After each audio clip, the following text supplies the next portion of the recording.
Okay, hello everyone. Let's talk about acceleration.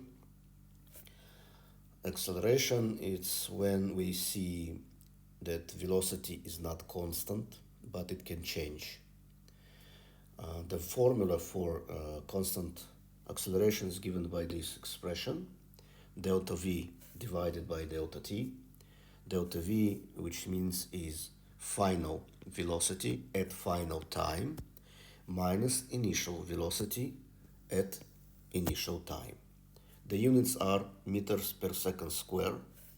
Okay, how we know it? Because the units of velocity meters divided by second, and of course units of time is second. And this is how we get this unit of acceleration. Let's look at a simple example.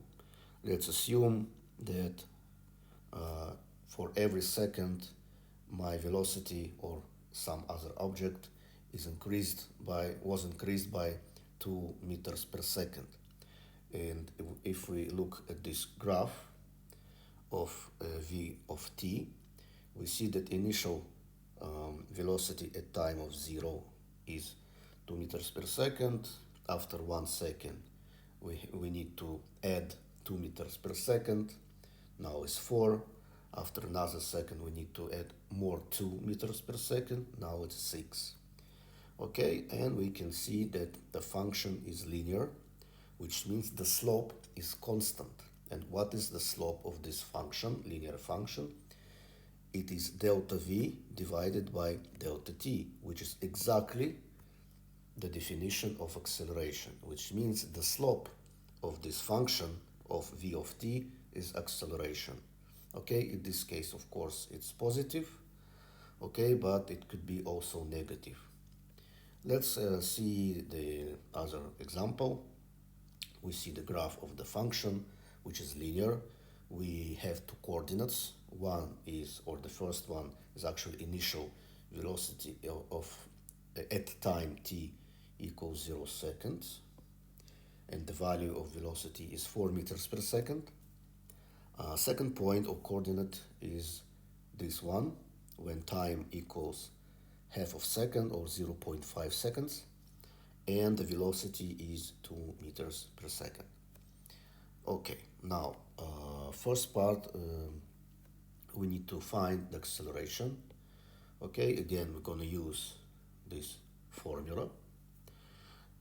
Okay, now final velocity at final time is given by these values, and initial coordinate is given by these values. Okay, 2 minus 4 is minus 2 divided by half of second, and we get this acceleration of minus 4 meters per second square. Okay, next, someone can ask, find or calculate the expression for velocity. Now velocity is not constant, it's a linear function, and for because of this we can use the next formula. Okay, v of t equals v0 plus acceleration times, open brackets, t minus t0, close brackets. Now we already found the acceleration. Okay, now we need to use, or yes, we need to use or find t0, which is actually corresponding to the v0.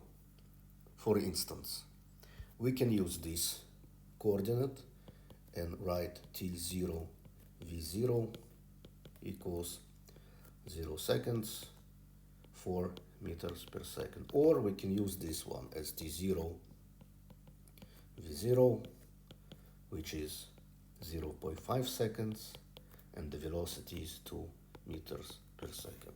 But I will use this coordinate because we have time that equals 0. It's just much easier.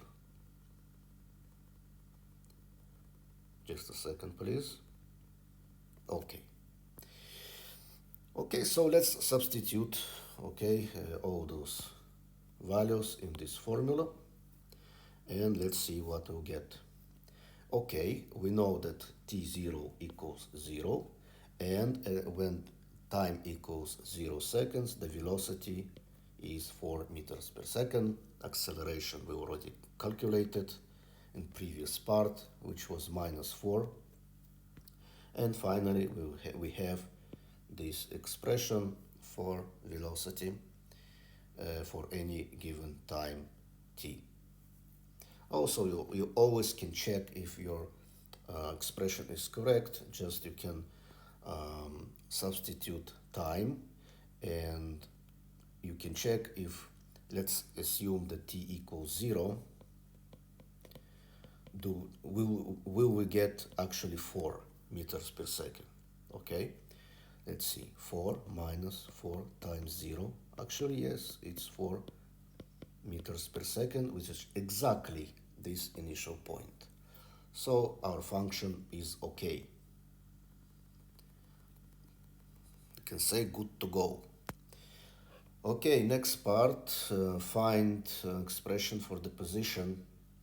Now, I'm not gonna, show you how do we get to this formula. I just gonna use it. Okay, now this t0 is actually the same t0, and this t0, of course, at this time of t0, we need to know what is the v0 and x0, which means some, let's say, initial velocity and initial position. But I would say not always it will be the initial position or initial velocity. It just could be some v0, and for example, it will be easier for me to explain. Let's assume t0 equals 2 seconds. Okay, so to find x0, first of all, I need to say what is x0 at this time exactly. I can say, okay, it equals 4, but also I'm going to use this function to find what would be v0 in this case when time equals 2 seconds. So v, when we have this time of 2 seconds, 4 minus 4 times 2 equals 4 minus 8, which is minus 4 meters per second. Which means, okay, that this value of minus 4 meters per second, it is our v0.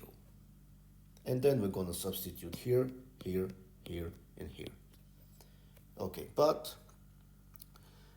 I choose to take t0, 0, but also I need to say or to give you the initial position or the position when the time equals 0, because when we look at this function, I don't really know yet what the initial position of this object when time equals 0 second. Okay, and this value of the position I give you here. Okay, you can choose whatever you want. Okay, now let's substitute all those values. Now t0, 0, the velocity at this time is 4 meters per second, and the initial position is 0.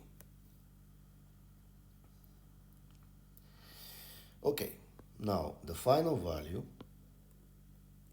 of position of this object for any given time given by this expression. Well, I hope you know the mathematics. This is actually the parabola, but and not happy one like this, okay, more or less, because if I would get here plus 2, I would get happy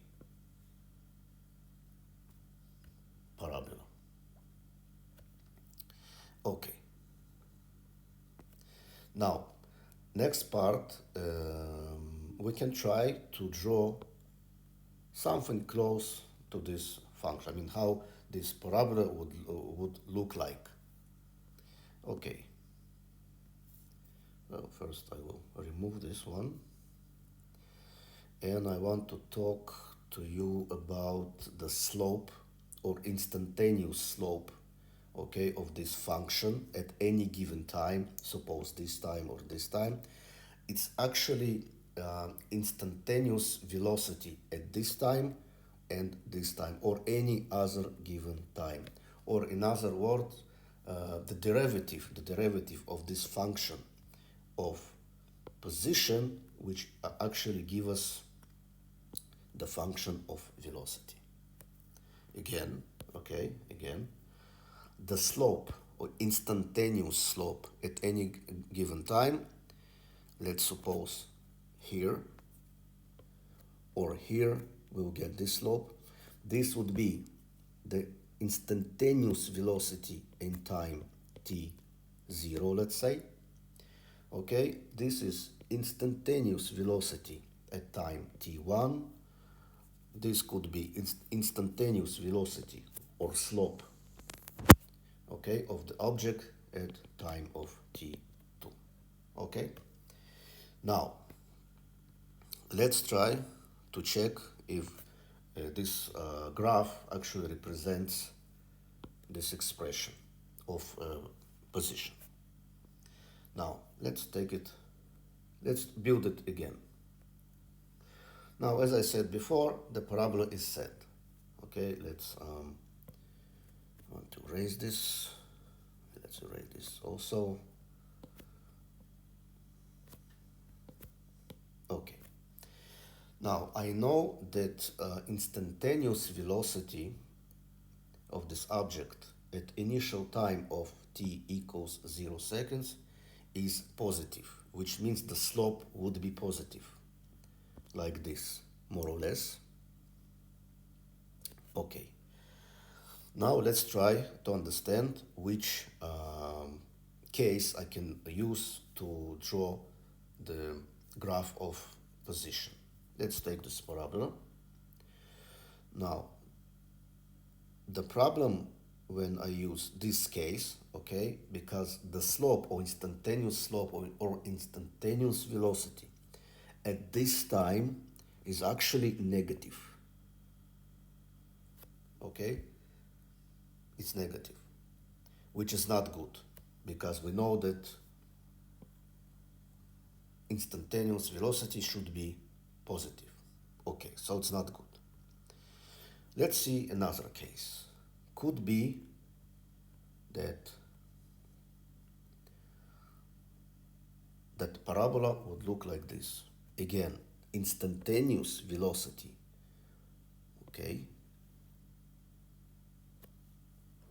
in this case 0, okay, and again we see that it's 4 meters per second and not 0 meters per second. Okay, now maybe this could be the case,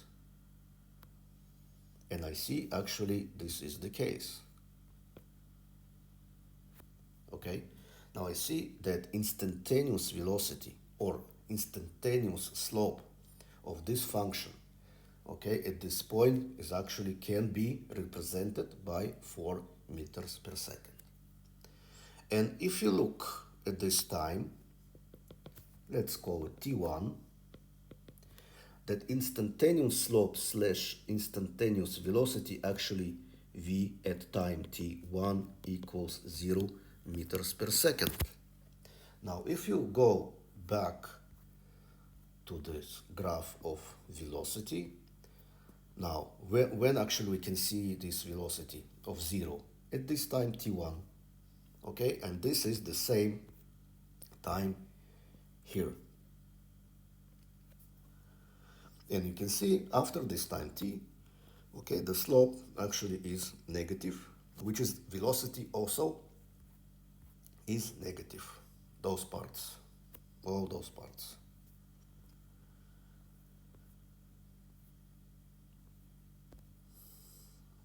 Okay, I think it's enough for this video. I will continue this subject in the next videos. Thank you very much.